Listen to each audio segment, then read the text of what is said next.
Yo, call me a freaky Dean Duel up in the screen. Hey everybody, what's up? Welcome back to the Game Sketch today, and only today, we are here to actually talk about Sonic Movie 3 1 year later. That's right. I saw everybody was posting the other day that Sonic Movie 3 is officially 1 year old. So I figured I'd, just talk about the movie 1 year later, like looking back at it, its impact, what it's done for the series throughout this year, like looking back on my favorite moments, the lead up, the marketing, does it still hold up, and more. So please make sure to subscribe to your boy, support the content. I want to get 100K by next year so we can get our version of this plaque. This is Aru's plaque, okay? All right, I want my plaque. We want to get to 100K, so keep on pushing. But yeah, Sonic Movie 3, it's crazy. I felt like this was, Movie 2, I think, was the start of like these movies really being Sonic movies, right? Because Movie 1, we all talk about it. It's basically a funny, a buddy cop movie. It just sets like the foundations a little bit. It shows some seeds, but it tries to keep it simple just to get audiences invested in a live action Sonic. Whereas Movie 2 really felt like we were like, okay, now we want to make this a thing.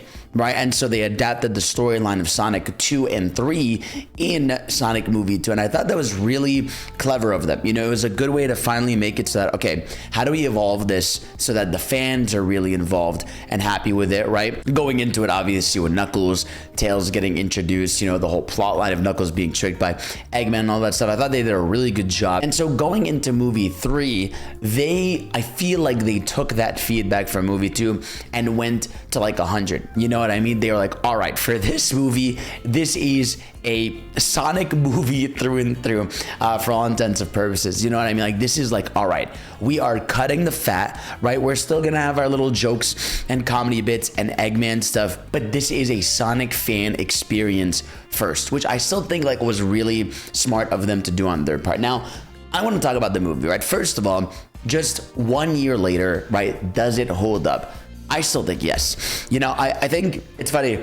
I think social media loves the final scene so much that that's what you end up seeing the most, right? But this movie has like so many memorable moments like all throughout, and you forget like if anything, my flaw of the movie is that I think it's like a little too short. I would have liked a 2-hour runtime. When I feel like when you see a movie nowadays less than 2 hours, you kind of get that like home to DVD feel where like obviously this movie is way bigger than that, and you trim the fat, but it's like you just want like that. You don't want that 2-hour movie experience, so you feel like there's a lot to it, right? But yeah, this movie I think like has awesome moments throughout, like from even just how the movie starts. Prison Island, where Shadow is captured and you're getting those close-ups of him, right? And obviously him breaking out, right? And then right into Sonic's life, right, where he's chilling right away. Like the conflict is introduced. I mean, they have that scene where you reintroduce Sonic, Knuckles, Tails as a family, right? And then right away Gun Military is like, yo, this guy's attacking Japan, go do something, we need you, right? And so like you see right away how like, oh, like we're just breakneck pacing, you cut to then Shadow in Japan looking around, be like, I've been trapped for 50 years. And looking back, even I still love Keanu as Shadow, right? Like I think Keanu Reeves' Shadow is like one perfect fan cast. That was something people were dreaming of. But even just voice wise, I just feel like he just nails that performance so incredibly well, right? And so you have your big moments, right? Like obviously you have the fight in Japan between Side Team and Shadow. I still love to this day how Shadow cooks them. I still stand by that in media, in all of TV, television, all references that have ever done a reference to the Akira slide, I genuinely think, and maybe you can let me know in the comment section below if there's a cooler one, I genuinely think there's none cooler than Shadow doing the Akira slide off the side of a building and even going beyond it all the way up and jumping off the bike into the clash with Sonic. I still think that is the coolest shit they have ever done with the Akira slide. And please obviously let me know in the comment section below your favorite parts of the movie. Obviously, the Supersonic one, but like, what are things you love about the movie, don't love? Just let me know. That's your comment section thing of the day. Obviously, people refer back to the London scene. I think the London scene is I wouldn't say controversial, right? But it's definitely like the more calm section of the movie, right? Like they're doing their heist planning, so there's a lot more comedy bits, right? You have the section where Sonic's running through London. Now, the biggest flaw, funny enough, with this section is still that like you can hear some of the motifs of city escape, but it's like so faint that like you have to be like glued to your ear to the thing to even hear the glimpse of it. You know what I mean? I do hope that next movie, because this movie we got glimpses, right, of them messing with Sonic music. You know, when Sonic wins the race in the beginning, you hear like the da da da dun dun dun dun dun, which is pretty cool. And obviously, you know, you have Live and Learn in the movie. In fact, Shadow's leitmotif the entire movie, if you pay attention to it, is Live and Learn. Like, I feel like they just need to start being a little bit more confident in having more of the Sonic songs in there. You know what I mean? Like, you can do cool instrumentals and versions of Sonic themes in these movies without it being like, here's the exact song, right? So I do hope that in movie 4, they lean into that a bit more, because that's still something that, like, it feels like they're holding back on when it feels like they should just be leaning more into it. And hopefully they heard the feedback from, you know, this movie's marketing and reviews and all that stuff, and they take that into account. Because it's what's funny about this movie is it is like, I think besides like there's like one movie that's like not really a video game movie that has a higher score. I think like Sonic Movie 3 is still like the highest reviewed video game movie, you know, and it's like, even as a movie, it's got a high score on Rotten Tomatoes. I think it's like an 87%, you know, certified fresh, and fans love it. And like, it is huge, especially when you compare like this year's video game lineup, where it was like Last of Us Season 2 is controversial. Minecraft movie, for all intents and purposes, is kind of ass, right? You know, you have the Devil May Cry show that a lot of fans hate because it just feels like it spits in the face of the fans, right? And it's like, you're seeing, we're still seeing that issue. Like, you know, I think the curse, quote unquote, is broken about just video game adaptations are just straight up bad, right? But I do think, you know, we're still seeing remnants of the past, of people just still making video game like product movies because they're just like, oh, like we're just making it, and there isn't really a deep passion for it, or at least a deep writing for it. Because I mean, it's hard to adapt a video game into a movie, right? Like, how do you take an experience that's meant to be hours long, that's very gameplay driven, sometimes not even that story driven, into a feature film? So I understand the challenge of it, but it's the most important thing is the people that are involved have, you know, consumed the source material or into it. That's why it's cool to have Jeff Fowler, Tyson Hess as like, you know, director, supervisor, writers, so that they can like be like, all right, we know this source material. How do we adapt this in a way that works for casuals? Now, when it comes to the plot of Sonic Adventure 2, I understand that there was a lot in the game that they could have done in the movie, but would have been probably a lot, you know, like in a video game context, having Knuckles do missions collecting the Master Emerald pieces, Tails in his robot mech, and Sonic in his own levels, it probably would have been a lot of different plot lines for this. I think it was smart of them to focus on Sonic and Shadow mainly, you know, and like giving the full-fledged backstory of Maria with Shadow. Like, that's still my favorite segments in the movie, right? Is the flashback with him and Maria hanging out together, hanging out under the stars, like really understanding the character. Because people are like, remember the whole thing about last year was that before last year's Shadow Gens and movie 3, Maria was more of like we were sad about the fact that Shadow was sad, but we didn't really know Maria as a character, you know. Like I always felt sad for Shadow, and I didn't really know Maria. I was like, man, it sucks that he lost her. But really, last year with, you know, movie 3 and Shadow Gens, you really got to understand Maria and how carefree she was, how free spirited she was. Like, even though she was sick and going through it, I don't think she was sick in this universe, though. I do think she just, you know, blew up, which was, I still think is hysterical that I called that when I was doing the trailer. And now last year I was like, I think Maria's gonna explode, and she did. Obviously I understood why they did that. I think it's easier for them to be like, an explosion happened, as opposed to, you know, military guy shoots a kid. I don't think that would have gone well in the movie verse. But I think they did the backstory, you know, pretty fantastic, if I gotta say. If anything, like, it's funny that the scenes that it does in addition make up for certain other scenes. You know what I mean, right? Like, for example, Gerald.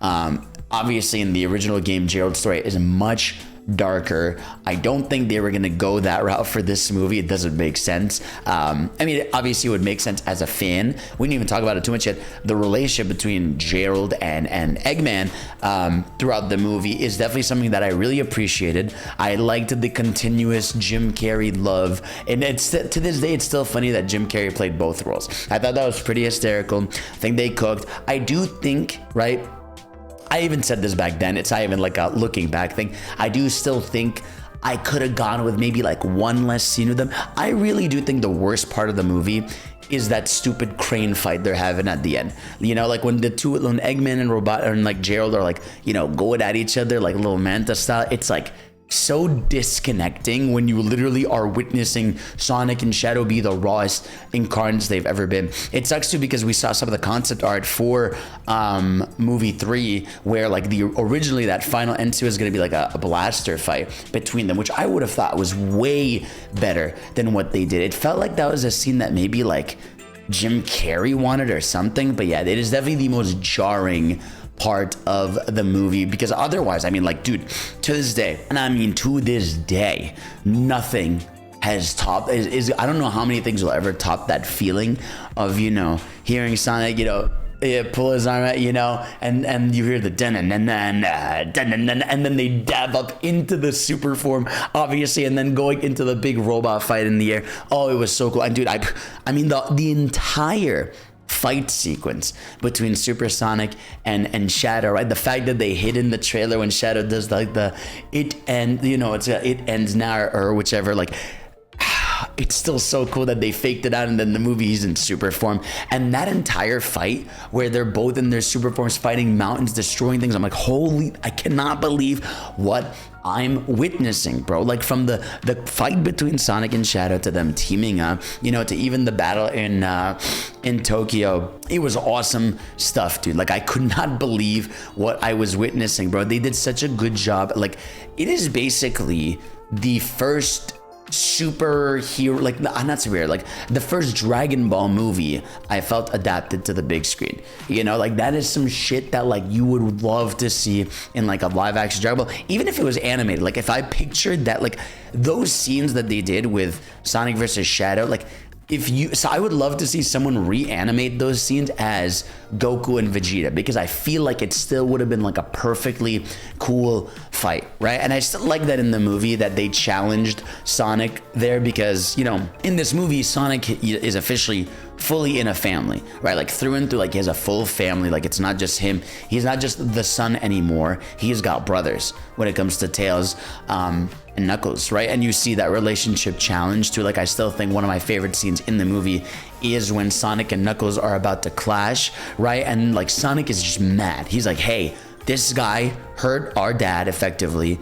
I need to go fuck him up, you know? And Knuckles like, don't do this. Like you are not gonna use the Master Emerald for revenge. Not a good idea. And then both of their eyes start glowing. And like, to me, again, that's such a good scene. And I think what makes it perfect is Knuckles' reaction. Knuckles, you know, closing his eyes, calming down, being like, you know what? Go ahead, bro. I'm not gonna fight you. You know, if you feel like you gotta do this, go ahead, right? And obviously it cuts to Wade. I think the Wade payoff there is hysterical, you know? For all my problems with the Knuckles show, the payoff of Knuckles being like, it is protected by a mighty warrior, and it cuts to Wade fucking playing hockey with it, I thought was pretty funny. It's probably still my favorite bit in the movie.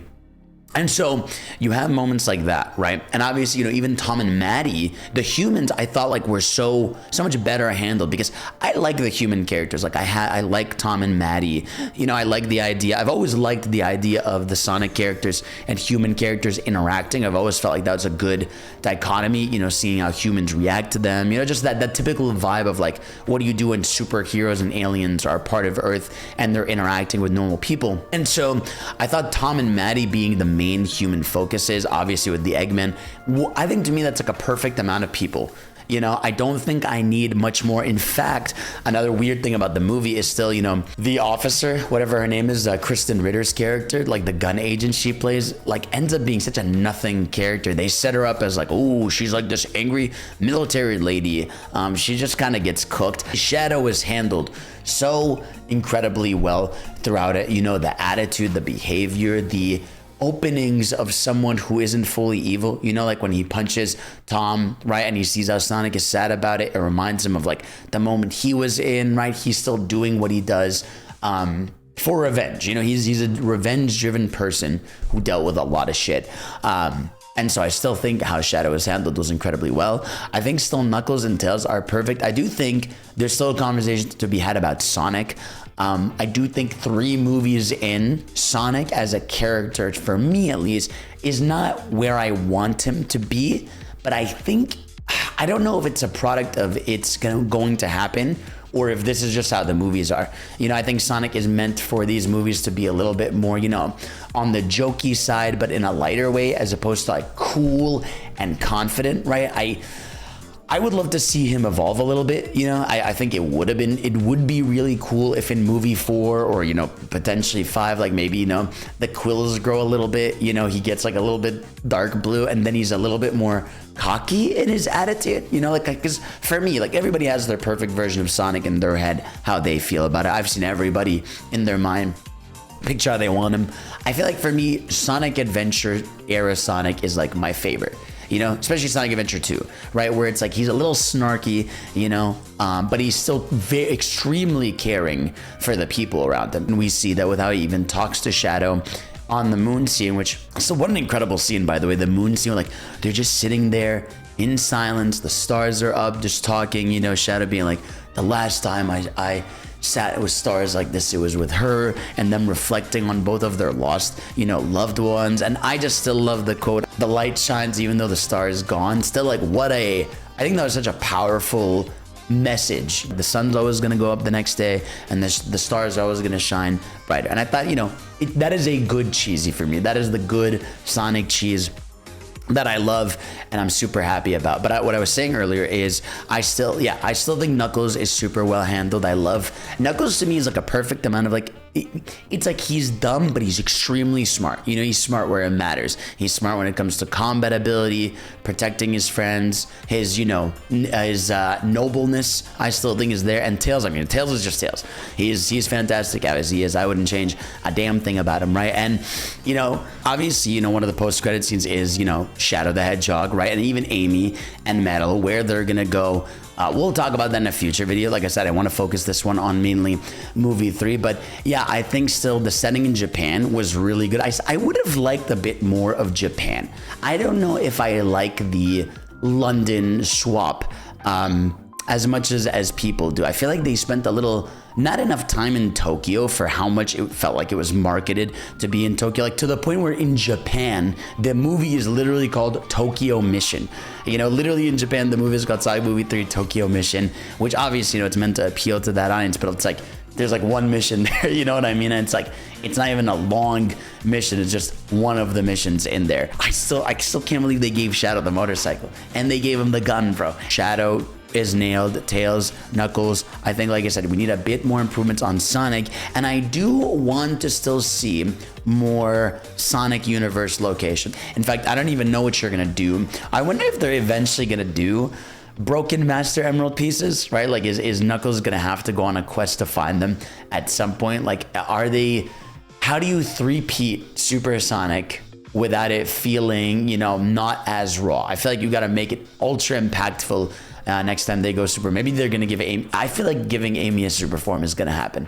I think that would be the coolest OC idea that they could do, is finally do justice for Amy and give her a super form in these movies. You know, I think that would be the dopest thing. But yeah, man, movie 3, like obviously I still remember to this day going to the premiere, and that was like a phenomenal night. Like I had such a good time just experiencing that there. And even I did like a fan audience viewing where I watched it with a bunch of you know, fans with me. That was super fun. Tyson Hess being there, Agent Stone. Oh yeah, like even Agent Stone in the movie is so much fun, right? And I still think Jim Carrey overall like nails the Eggman energy. Like that is to me like live action Eggman. I don't think, I now cannot picture anyone else doing it, right? What, now it's December, movie 4 comes out in March. I feel like we're gonna start seeing info for the next movie by like next summer. You know, maybe not a trailer yet, but I think that's when we're gonna start seeing teasers. We're probably gonna know by this summer who's gonna voice act Amy. I feel like it's like almost time to find out this information. I trust them to do something good. I will say I am very surprised at how secretive they're being about the future of the Sonic movies. You know, because like I said, when movie 2 was about to come out, they had announced movie 3, and then they announced that they were doing the Knuckles show, right? And so I'm surprised with how popular Shadow is that they have not like already gone forward and just said that they're making a Shadow spin-off. Maybe they're waiting for, I think like in March or April, they do like a CinemaCon with Paramount stuff, but I'm just surprised. You know, I would have thought that at this point we would have gotten a Shadow movie announced, a Shadow show announced. Like, I feel like, and we've covered it here, but it's like, I feel like every other week I hear a rumor of Paramount show in development, you know, spin-off movie in development, you know, they're planning more of this and that. I'm like, I'm just surprised how like closed they're being, when especially, I mean, movie 3 was a massive success by all accords, right? Like, we're talking about a series now that like with one movie can make $500 million, which like that is massive for Sonic the Hedgehog of all things. Like, that is a huge milestone that cannot be understated, genuinely through and through. So I do hope that whatever they end up doing is, you know, is massive, like not just for the next movie, but like for the universe. Because I'd love to see where they're gonna go next, you know, because is it gonna be that, okay, maybe Shadow's too big for a spin-off TV show, maybe you give that to the Chaotix, right? Do you give that to some of, you know, the girly pop characters? Is that where you introduce Rouge? Like, where do you fit certain ones of these characters? Obviously, you know, where this franchise is going, we don't know. There's the secret event movie that they have planned for the next year, so they're clearly planning, you know, filming and planning stuff back to back. And so I guess I'm wondering for me, I'm like, where does this all fit? Where are we going, right? And we don't really have too much on the next movie. We just know Metal Sonic and Amy are involved. We don't know if they're going to go with the future and past plot line. Because remember, we saw concept art for what might be movie 4. But we don't know what they're going to do with it, you know? I do feel like time travel is going to be involved and Sonic CD is going to be the theme. But, you know, focusing back a little bit on movie 3, like I said, I still think that this was their best Sonic movie yet. Not only just as like a, you know, writing wise, dialogue wise, everything.